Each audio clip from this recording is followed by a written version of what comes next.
코골이와 수면무호흡을 이해하기 위해서는 숨이 어떤 과정을 통하여 폐로 들어가게 되느냐 하는 기능적인 과정을 좀 이해를 하실 필요가 있겠습니다.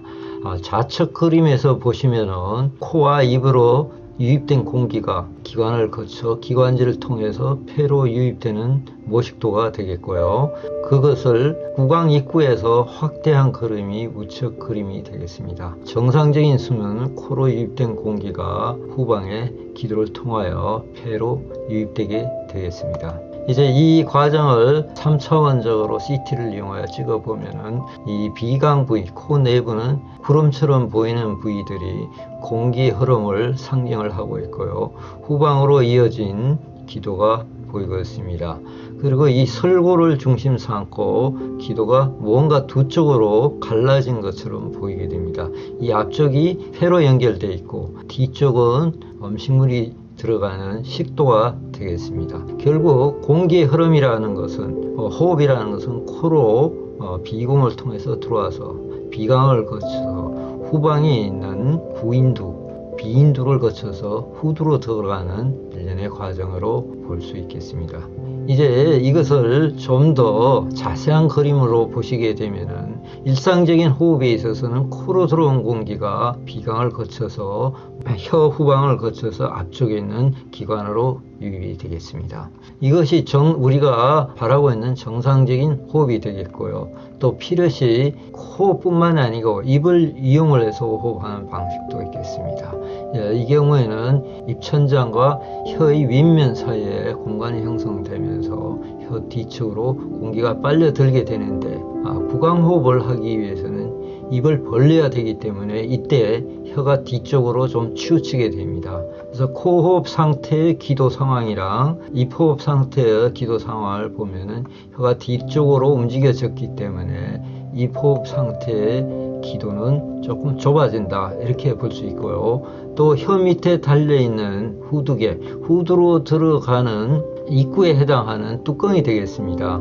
이 뚜껑이 되는 것이 혀가 좀 내려오게 되면은 자동적으로 눌리게 돼서 후두 입구를 막아서 들어가는 입구가 좁아지게 됩니다.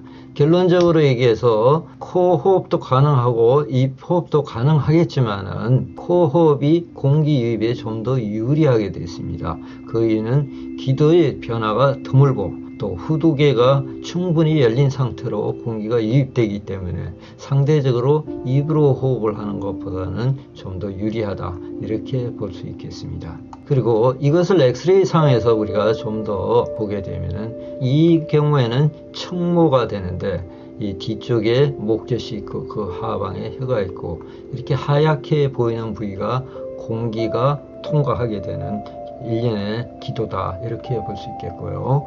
그리고 이것은 누웠을 때의 상황을 보게 됩니다. 목젖이 뒤로 처지면서 앉아 있거나 서 있을 때보다는 기도의 폭경이 상대적으로 서 있을 때보다는 줄어드는 것을 볼 수 있습니다. 그러므로 우리가 수면 중에는 어떤 상황이든지 혹은 어떤 사람인지에 불문하고 목젖이 뒤로 처지게 되고 그 결과 기도가 조금 주관보다는 폭경이 줄어들면서 호흡이 상대적으로 약간 불리해진다 이렇게 생각을 할 수 있겠습니다. 동일한 그림이 되겠습니다. 상대적으로 봤을 때 코를 통과한 공기가 일단 아데노이드 근처에서 모였다가 밑으로 쭉 빠지게 되는데 앞쪽에 목젖이 있고 혀가 있어서 그 좁은 부위 구간의 별로 상대적인 그 폭경을 비교를 해보면 주간에 있던 상황과 또 수면 중 누웠을 때의 상황이 상당히 차이가 나는 것을 볼 수 있습니다. 전반적으로 기도의 폭경이 줄어드는 것을 관찰할 수 있습니다. 수면 중에 기도 상황은 주간이랑 동일하지 않다라고 생각을 하게 됩니다. 이것은 전체적으로 봤을 때의 상황 분석을 하기 위해서 조금 이렇게 했는데 동일한 상황이 되겠습니다. 참고로 첫날이지만 이렇게 복잡한 것을 보여주는 이유는 공기의 흐름이 단순히 기도의 전후 폭경뿐만이 아니고 후방에 위치한 목배의 어떤 상황, 혀와 목젖이 위치해 있는 구강 내의 상황, 또 이것이 두개부, 그러니까 머리와 어떤 관련성을 갖고 있는지 상황, 후두로 들어가는 입구에 바로 앞쪽에 설골이 있게 되는데, 설골은 결국 혀를 지탱하는, 혀를 서포팅 해주는 뼈가 되는데, 이것이 상대적으로 어떤 위치에 있느냐라는 것을 보여줍니다. 두경부의 어떤 흐름이랄까, 수평도, 또 목배의 어떤 상대적인 기울임, 이런 여러 가지 요소들을 판별을 해야 그것이 어떻게 기도에 영향을 줄 수 있느냐 하는 것을 전체적으로 파악을 할 수 있고, 또 공기가 비정상적으로, 다시 얘기하면 코골이나 수면무호흡이 발생하게 될 때 이 주변 환기가 어떤 영향을 미칠 수 있나를 파악을 하게 되겠습니다. 오늘은 첫날이기 때문에 공기가 코에서 유입이 돼서 코안을 거쳐서 후방에 메인스트림에 해당하는 기도를 거쳐서 후두로 들어가는 해부학적인 관계를 조금 살펴보았습니다.